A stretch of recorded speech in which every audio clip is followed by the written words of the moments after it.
Hi, I'm Gabe Gotai, Senior Marketing Coordinator at Sage. Welcome to this very special bonus episode of Promo Perspectives, the Sage podcast dedicated to giving promotional products, suppliers, and distributors tips and tricks on how to grow their businesses and insights into the industry at large. A few weeks ago, I was lucky enough to get to sit down with Josh Ellis from PPAI and Dana Porter from here at Sage and talk about PPAI's Government Relations and Action Committee. The committee has volunteers from all over the industry, and their goal is to help represent your interests and the interests of the industry at large with both federal and local governments. In that conversation, Josh was telling us about how GRAC recently started working with a new lobbying firm to help better represent our interests on Capitol Hill specifically by having a full-time representative up there. They started working with Thorn Run Partners, and I was lucky enough to get to sit down with one of the founders of Thorn Run, Chris Lamond, and talk a little bit about lobbying, how it's done, and what the immediate priorities and interests for our industry are up there on Capitol Hill. To kick off our conversation, I asked Chris to introduce himself and tell us a little bit about his firm. Sure. So Thorn Run Partners was founded in 2010 by myself and a partner of mine named Andy Rosenberg. I worked for a senator from Tennessee named Fred Thompson on the Republican side of the aisle. Andy worked for Senator Ted Kennedy, a Democrat. And we founded Thorn Run with the idea that we could create a boutique government relations firm that worked on client issues in maybe a different way than perhaps might have been traditionally done in Washington, right? We knew even back then that bipartisanship was paramount in client representation. You needed to have someone on both sides of the aisle to be able to understand how to present issues to different audiences, both in the Republican and Democratic side. And we also wanted to combine that ability to reach into different offices with some expertise in areas. So we've got a firm that has grown considerably since 2010. We're now ranked number 7 in the city in terms of revenue for lobbying firms. We've got about 53 individuals, about 26 partners that have joined us since then. And we've grown through different verticals where government has been perhaps more active. So a lot of healthcare representation, a lot of financial services representation, and a lot of association work. So we've got a large number of associations that we represent, very similar to the organizational structure of PPAI. Like many of you, I really didn't know how lobbying worked. I'd heard of it before, but didn't know the mechanics of it. So I asked Chris to explain a little bit about the history of lobbying and how it's done today.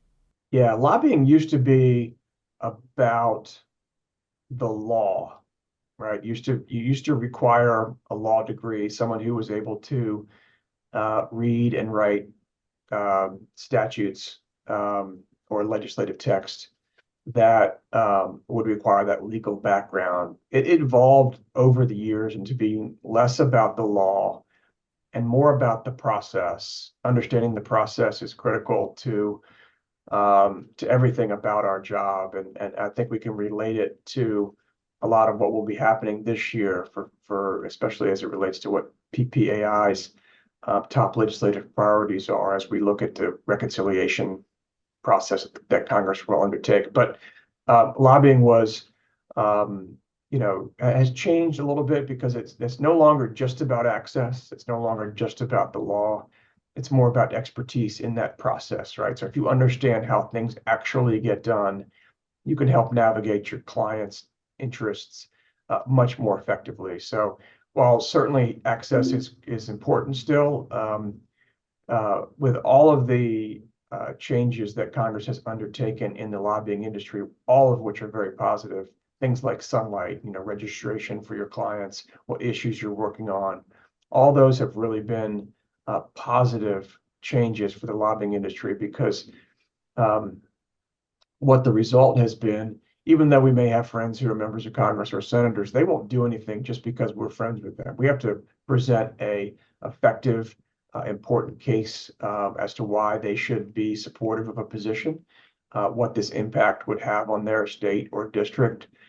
So a much more sophisticated effort and a much more positive um, change has taken place over lobbying since the last 15 years because of that sunshine, because of that regulatory oversight over the industry, which has been really good uh, and important in which how we represent our clients. But used to be dominated by lobbyists. Excuse me, lawyers used to dominate the lobbying industry. Now it's all congressional staff primarily. So, if you've worked there for 5 or 6 years, you've got a really good, not only network, but a real clear understanding of the process of how organizations get ideas introduced and then passed into law. Next, I had him tell me more about why Thorn Run was such a good fit for our industry and what some of the immediate priorities were when working to represent us up in Capitol Hill. He also mentioned how that can change with the incoming presidential administration and how, with that incoming administration, the primary focus is going to be tariffs.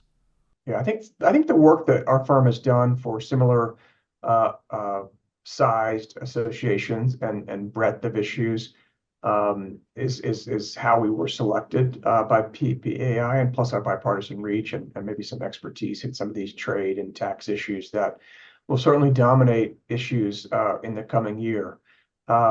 We take the direction of the legislative priorities from leadership at PPAI, and GRAC certainly has a large role in establishing those priorities to making sure that we are providing that, frankly, return on the investment that the association is making in a DC-based government relations firm, right? So our team, it's not just me, but we've got a team of individuals that are always tracking congressional hearings, congressional rulemakings, administration actions, as well as congressional activity in terms of bill introductions and the like, to make sure that we hear about these issues first, and that we are able to identify an effective government relations strategy that we develop, manage, and implement in partnership with PPAI's leadership. So, GRAC has a large and important role in developing those priorities, and we've already kind of started looking at, what the new administration and the new Congress with this unified government post-election will prioritize. And I think it's very different than when we first started talking about what legislative issues might be on the radar screen before the election. Given the Trump administration's laser focus on trade and tariffs, that's going to be absolutely front and center for us in 2025 and 2026. We are anticipating aggressive executive orders and maybe even legislative action in Congress that would establish significant tariffs, perhaps across the board.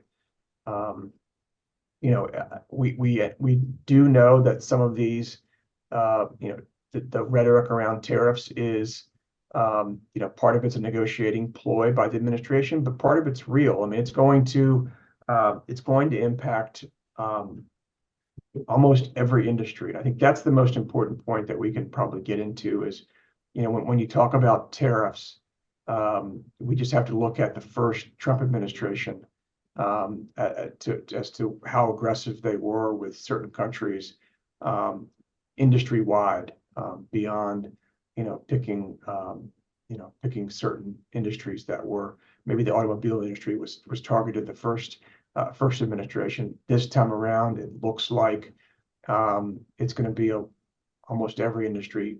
Folks in Congress are already trying to understand how much a blanket 10% tariff would cost, or a blanket 20% tariff would cost, in terms of raising revenue for the Treasury Department, what retaliatory tariffs would look like and what impact that would have from countries, right? So you have, the United States imposing a tariff on, say, whether it's an allied country or say China, what's their response going to be, and how aggressive would those countries be in retaliation? And all of those issues at play are going to be things that we have to keep our eye on, because what we do know is that whether they're negotiating tactics or not by the administration, it appears that the the cadence of events will be executive orders early out of the gate from the Trump administration when they're inaugurated, potentially followed by legislative action around those tariffs through congressional action. So I think if there is if there is a top legislative priority for PPAI, that has to be it. I think right now, given the headwinds we will face, we are in the same boat as many other industries. I know from working with our other clients and talking with the folks at PPAI, we will, work to try to lessen the impacts of those tariffs and potentially try to get, exclusions applied to the industry. And we do that by, talking about, the economic impact our industry has on the U.S. economy. We've already written leadership of the House and Senate to talk about that impact, to kind of lay a marker down with Congress and the administration so that they know the vast the positive stories that we provide to Main Street America. And this work is not just happening now. I mean, PPAI has been involved in government relations for a number of years. So I know that whether it's the lead events in Washington, that foundation has already been laid. I know there's been some congressional champion development already occurring previous to our starting with PPAI. So there should be a good baseline of understanding about the industry, about those positive impacts. But I use the term headwinds. I think it's a pretty good word to use in this case, because I think given what the administration's focus is going to be, and Congress has really kind of long leash they're giving to the administration on this, I think we can anticipate some aggressive immediate action post-inauguration. We talked about tariffs on my last episode with Josh and Dana too, and we talked a little bit there about what an actual solution might look like for the promotional products industry regarding tariffs. Knowing that tariffs were going to be the major focus issue, I asked him what an actual solution looked like. Was it a carve-out for our industry? And how soon could we expect that kind of solution to be implemented? That's the right question to ask. I'm unable to really predict what our ask is going to be to the administration. I think we've got to really see what the executive orders and legislative activity will look like. I think it starts with being excluded. I think that's a really high bar to jump over. It's going to be really difficult for one industry, regardless of the industry, to secure. But maybe there's things around the edges of what Congress will do in response to the Trump administration's actions on tariffs that maybe we can provide some relief, or Congress can provide some relief to the industry to help what will be a hard landing come January 21st, when perhaps these executives orders start. We have a good story to tell. We have the opportunity to showcase that economic impact that we have, the employment numbers that we enjoy, and it's just going to be up to us to really tell that story and to get members of Congress to engage on our behalf. And I think we'll have to adjust our strategy a bit depending on how the administration's response is to a lot of industries. And you think about, I use the term industries, but it's, everybody from, beer and wine importers to semiconductor importers to automobile manufacturers. I mean, everybody is going to be impacted, I believe, on these blanket tariffs. Now, the administration may adjust and remove tariffs from certain countries throughout the course of their administration. I think perhaps that is where we might be able to see relief. I mean, it's going to be really difficult to get relief from products that are manufactured in China and shipped over. I mean, that is the singular that is a top focus of this administration, is onshoring manufacturing, onshoring production, onshoring every type of industry that um, you know that is partnering with Chinese imports now. That is the goal of these imports is to bring that onshore. To the extent we can demonstrate that we are doing that, or even we can't do that because these products aren't available in the United States, that's going to lead our discussion points with the Hill is that, we just, if these products aren't available in the United States, we've got to go overseas. And the hope is that we can go to countries other than China, but sometimes it's inevitable. That's part of our story too, is right.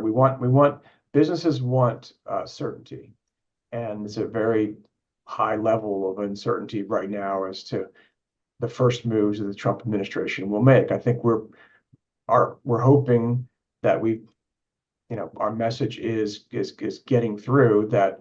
We anticipate blanket tariffs on almost every country in Asia, if not broader than that, in the first days of the Trump administration. You just have to look at the campaign rhetoric that the president-elect used to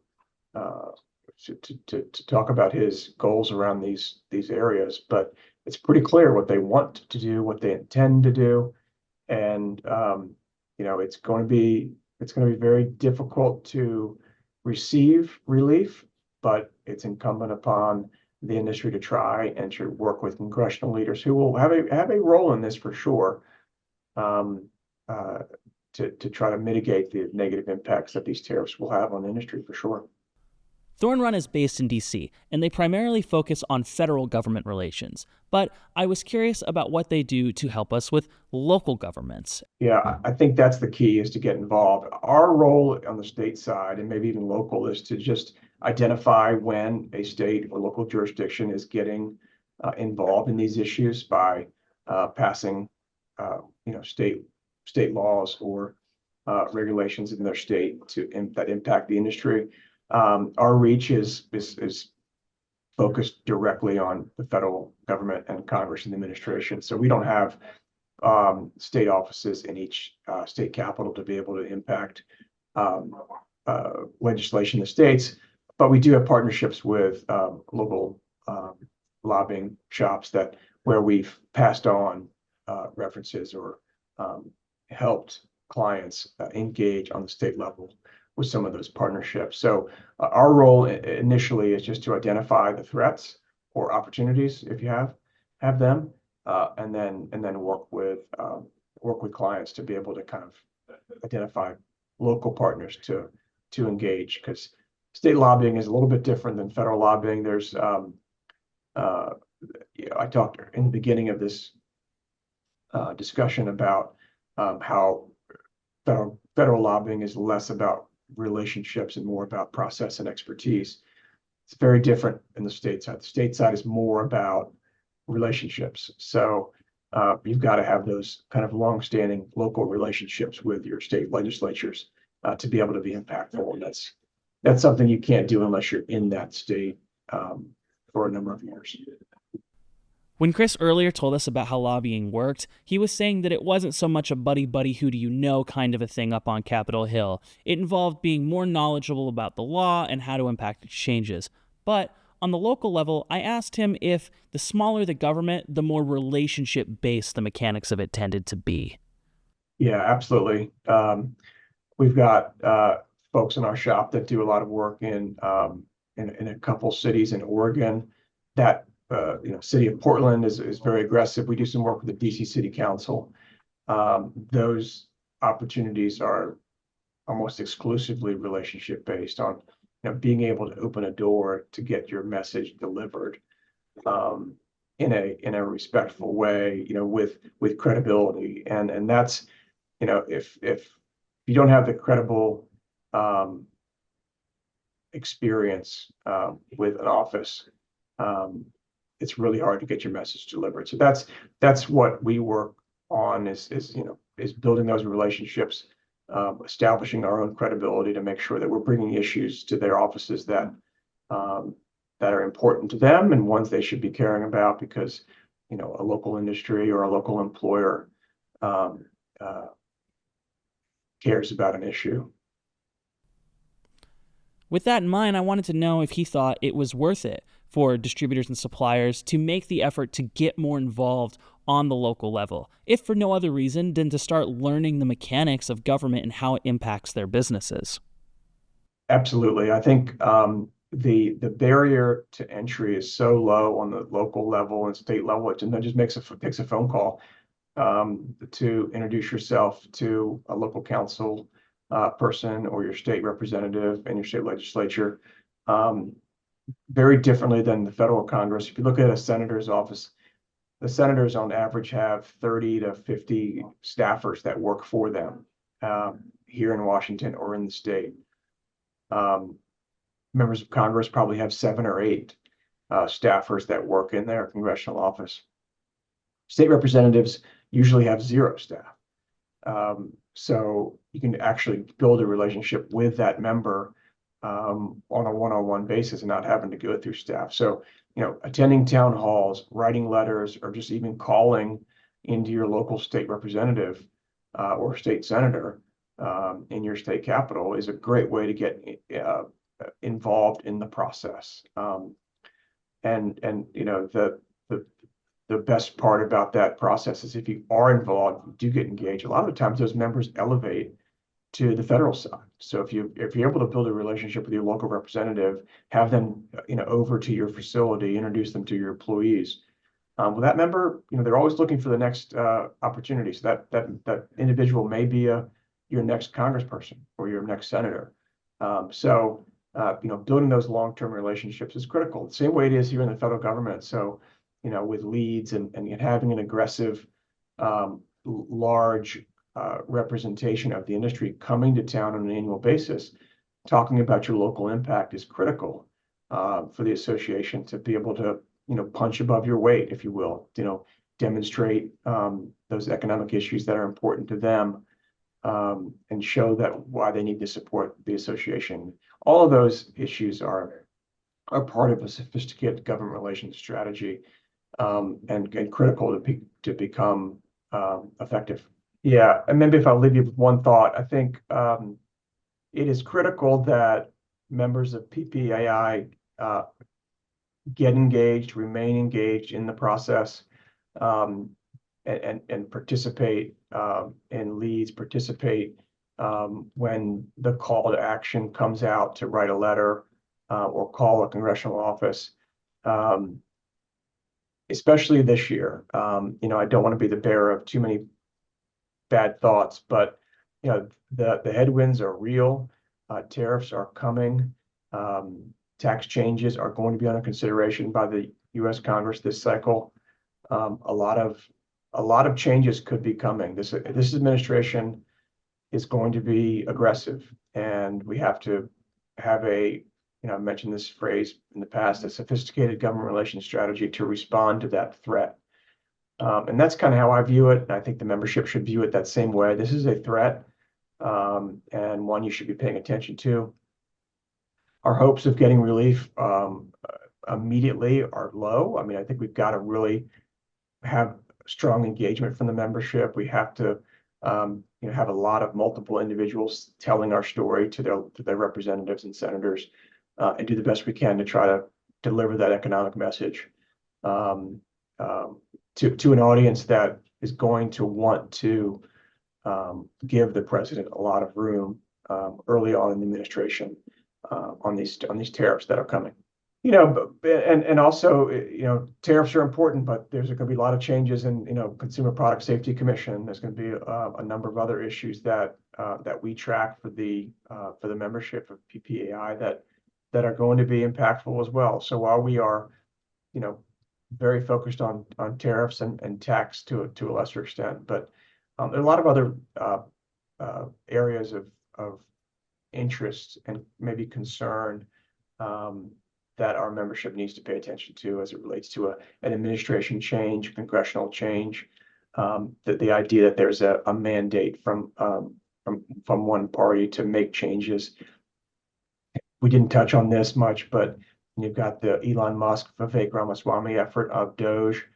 to be more efficient. We've already been called out by Senator Ernst uh, uh, as a way to become a way the government can become more efficient. So those are other areas that we will be certainly targeting in the early days of 2025.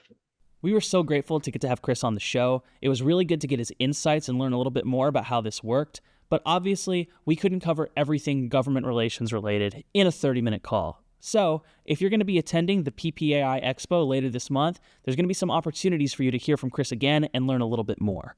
Yeah, so Monday, I believe it's at 2:30, January 13th, I want to say. I'll be giving a discussion along with Josh Ellis about the work that we're doing for the association, talk specifically about all the things we've talked about today, and be available to answer questions from the membership directly on what we are doing, how they can help, and any other questions they may have. Thank you so much for tuning into this episode of the podcast. Looking forward to seeing all of you guys in Las Vegas. I know that I'm going to be up there. I'm going to try to catch Chris's presentation, get to meet him in person. Highly encourage you to do the same. And if you're there and you see me and you listen to the show, please come up and say hi. I'd love to get your thoughts. Thank you so much, and we'll see you in Vegas.